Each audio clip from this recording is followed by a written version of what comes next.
kita mau OTW.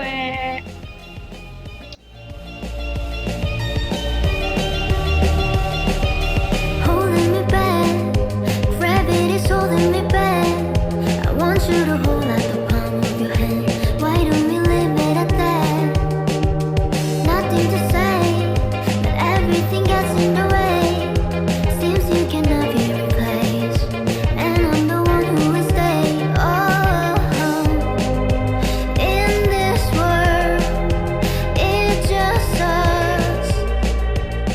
And now it's not. A few moments later.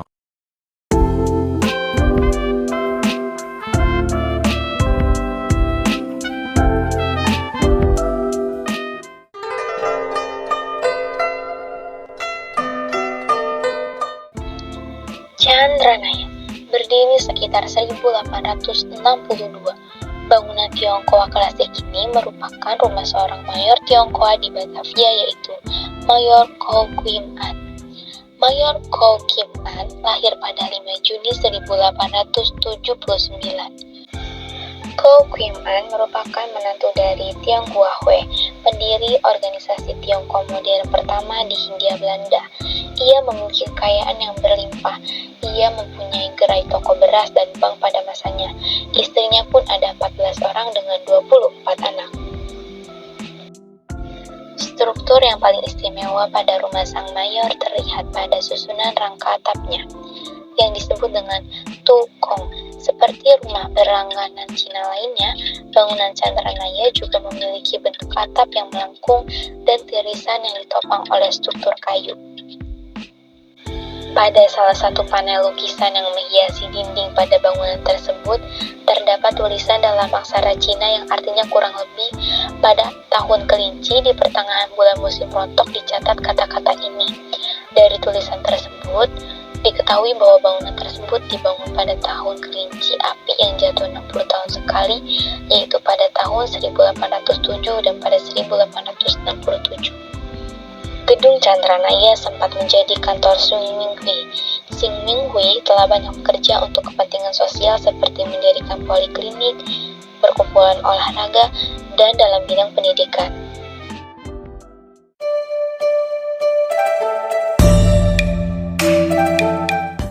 Asal-usul dari penamaan glodok memiliki beberapa ragam versi. Yang pertama, berasal dari bahasa Sunda, yaitu glodok, namun orang non-Sunda biasa sering menyebutnya mengubah dari G menjadi K, yaitu terdengar seperti sebutan glodok. Dan yang kedua, berasal dari pancoran. Pancoran mengeluarkan suara gluduk-gluduk, namun warga setempat menyebutnya glodok.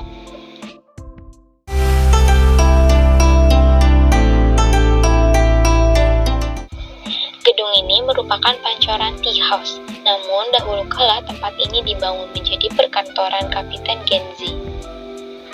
Kawasan ini terkenal dengan tradisi Pa Tekoan. Dalam bahasa Tiongkok, Pa berarti 8 dan Tekoan berarti tekoteh. Kapiten Genzi dan istrinya merupakan seseorang yang baik hati. Mereka menyediakan 8 teko teh di depan bangunan tersebut untuk memberikan para pejalan kaki dan pedagang yang kehausan untuk meminum teh hijau yang ada di dalam teko tersebut secara gratis.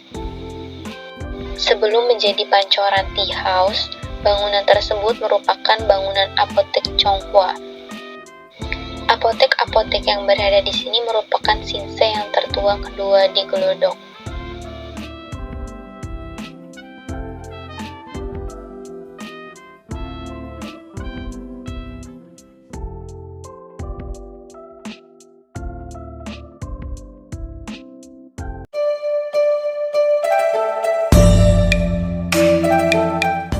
Penamaan Gang Gloria berasal dari peristiwa kebakaran di pertokoan Gloria di kawasan Glodok. Wilayah ini sebelumnya merupakan bioskop yang bernama Chunghwa. Di sini sangat terkenal dengan makanan sekbah.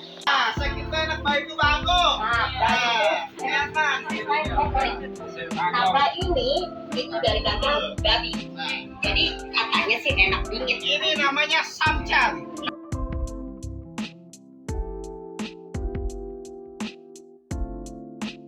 Adapun kopi Taki yang sangat terkenal ini yang sudah berdiri sejak 1927. sak yang berarti sederhana atau rajin, ki artinya tidak mudah dilupakan.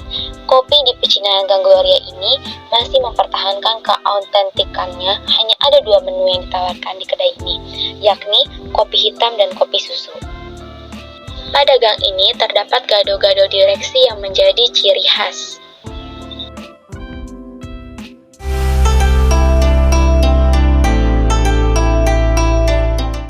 Dinamakan petak 9 karena terdiri dari rumah-rumah yang berpetak 9. Mengapa angka 9? Karena angka hoki. Petak 9 terdiri dengan jualan makanan kering, baju, dan peralatan peribadatan kepercayaan Tionghoa. Benda-benda tersebut memiliki makna tersendiri untuk berdoa. Contohnya, untuk mengirimkan harapan-harapan kepada orang yang sudah meninggal. Di petak 9 terdapat para pedagang hewan potong seperti kodok dan bebek. Adapun pedagang yang menjual hewan laut seperti kepiting dan teripang. Selain pasar, yang menarik dari petak 9 adalah keberadaan Vihara Dharma Bhakti. Di depan Vihara Dharma Bhakti terdapat patung singa jantan dan betina. Singa jantan diciri khaskan memegang bola dunia yang bermakna sebagai tulang punggung, pengambil keputusan, dan pemimpin dalam suatu keluarga.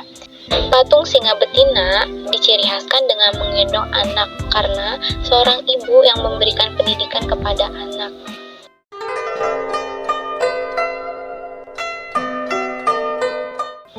Kelenteng Jindeyuan terletak di Jalan Kemenangan 3 nomor 13 Glodok, Jakarta Barat. Kelenteng ini biasa disebut juga dengan Kelenteng Kim Te Oleh. Kelenteng ini dibangun pertama kali pada tahun 1650 oleh seorang letnan Tionghoa bernama Kwek Hon. Kelenteng ini sudah berumur hampir 250 tahun. Begitu menjejakkan kaki di kelenteng, mereka pun bergegas mengambil hiyo dan menyalakannya dengan api lilin yang telah disediakan. Mereka lantas bersembahyang di depan hiyo untuk memohon doa pada Sang Pencipta. Sebelum direnovasi, urutan masuknya itu letter U. Urutannya, jika belum memiliki jodoh, maka berdoa untuk meminta jodoh, lalu ke sebelahnya lagi berdoa untuk meminta anak, ada dewa pemberi anak. Lalu belum memiliki kekayaan, maka ada dewa kekayaan.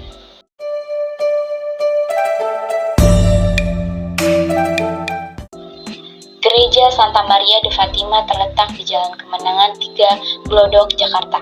Bangunan gereja tersebut berbentuk seperti kelenteng dengan nuansa warna merah, kuning, emas, dan dihiasi lampion Cina. Sejarah gereja Santa Maria de Fatima terletak pada bangunannya. Bangunan gereja tersebut dulunya merupakan rumah salah satu kapitan Tionghoa bermarga Tan. Kehadiran dan kegiatan gereja telah berkontribusi pada akulturasi budaya Tionghoa dan pemeliharaan memori kolektif serta ruang sosial bagi komunitas Tionghoa Katolik di daerah tersebut.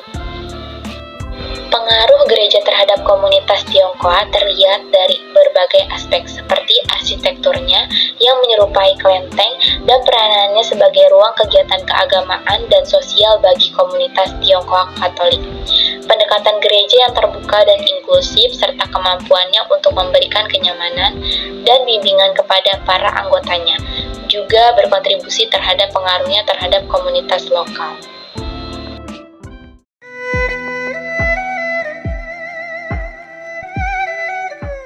Toase bio memiliki arti tersendiri. Toase artinya pesan, sedangkan bio artinya kelenteng.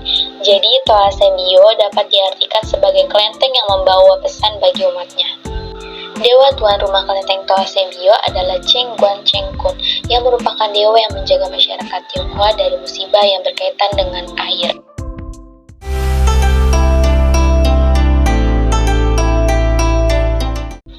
Zaman dahulu, petak 6 merupakan 6 petak rumah dan petak ke-6 itu yang sering dijadikan tempat hangout. Tak itu saja, angka 6 juga punya feng shui yang baik dalam budaya Cina.